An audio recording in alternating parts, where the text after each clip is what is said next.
A pleasant day to everyone. I am Francis Soto and here live via voice conference together with my fellow Filipinos.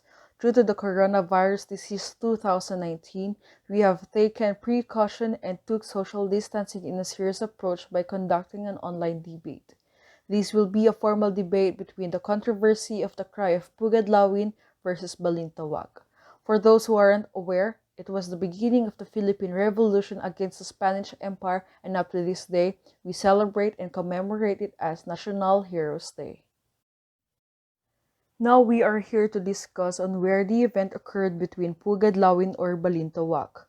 We have two panels, both defending their stand. Representing Pugad Lawin, we have Miss Alisa Ramirez and Miss Gwen Laika. For Balintawak, here with Mr. Gabriel King and Mr. Nilas Tour. As for the final verdict, I will be the mediator and the judgment will be based on statements of the debate. The group of Balintawak will begin the debate as the defendant. Thank you, Ms. Soto, for the introduction. As a representative of the first cry that occurred in Balintawak, I would like to mention an eyewitness named Guillermo Mangsangkay, who is known as the general and friend of Andres Bonifacio. He was also the right-hand man in proof that the Katipunan is an organization. Thus, I have no doubt of his credence. He stated on August 26th, a big meeting was held at Balintawak, at the house of Apolonio Samson together with the leaders and board of director of Katipunan. Later on that day, Bonifacio conducted a speech to the Filipinos and began the revolution. Thank you, Sir King. Now that we have heard the defendant's stand, we will now begin the opposing stand of Pugad Lawin. The first place of the refugee of Andres Bonifacio, Emilio Jacinto, Procopio, Teodora Plata, Aguido del Rosario, and Pio Valenzuela was Balintawak. But it was Pugad Lawin, the house or house and yard of Juan Ramos, son of Melchor Aquino, where over 1,000 members of the Katipunan met and carried out considerable debate and discussion. And if anyone would argue that Pugad Lawin is not historiographically verifiable outside of the statements of Pio Valenzuela, the great-granddaughter of Tandang Sora protested the use of toponym Pugad Lawin, which she said is referred to a hawk nest on top of a tall sampalok tree at Gulod, the highest elevated area in Balintawak.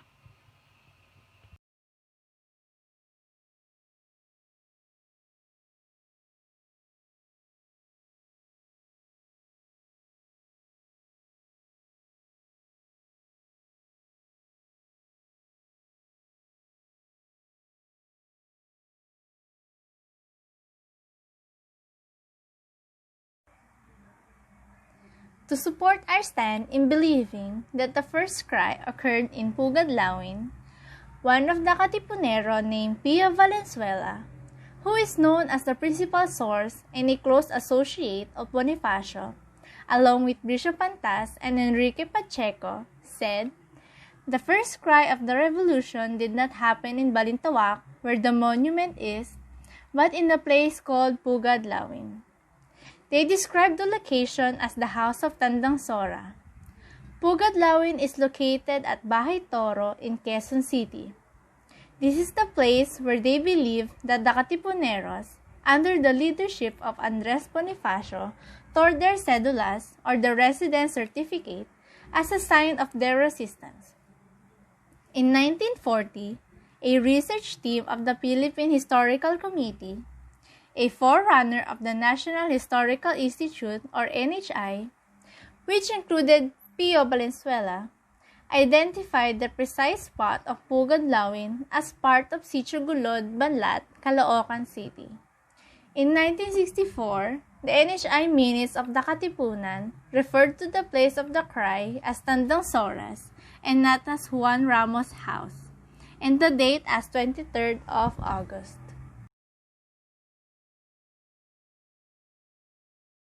Thank you, Ms. Ramirez. Now that we have heard the defendant's stand, we will now begin the opposing stand of the Balintawak.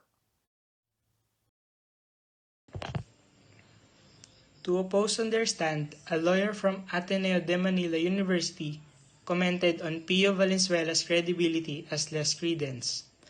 due to the fact that Valenzuela gave so many versions from the time he surrendered to the Spanish authorities and made various statements not always compatible with one another. To support our stand, historian who quoted swore before God and the history that everything in this note is the truth. He is named as Teodoro Agoncillo. He emphasized Bonifacio's tearing of the cedula before a crowd of Katipuneros who then broke out in cheers and claimed it all occurred on August 1896 in Balintawak. Thank you, Sir Neil. This will conclude the debate between both panels. We will now hear the final verdict of the judge.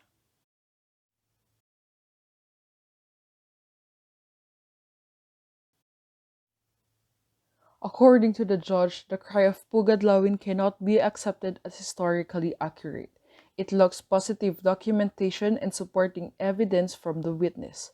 The testimony of only one eyewitness, Dr. Pio Valenzuela, is not enough to authenticate and verify a controversial issue in history. Historians and their living participants, not politicians and their sycophants, should settle this controversy. In any case, Pugadlawin is not historiographically verifiable outside of the statements of Pio Valenzuela in the 1930s and after.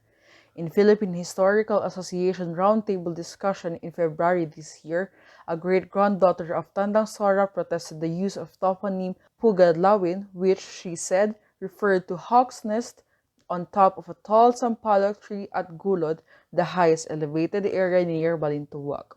This certainly negates the NHI's premise that Pugadlawin is on Seminary Road in Project 8. Now, it's not easy to be here in front of your peers and colleagues. I want to appreciate all of the impressive academic work which went into these debates and to congratulate all of the students in the class. I will now bring a formal close to this online discourse. Let's give these folks a hand. Thank you.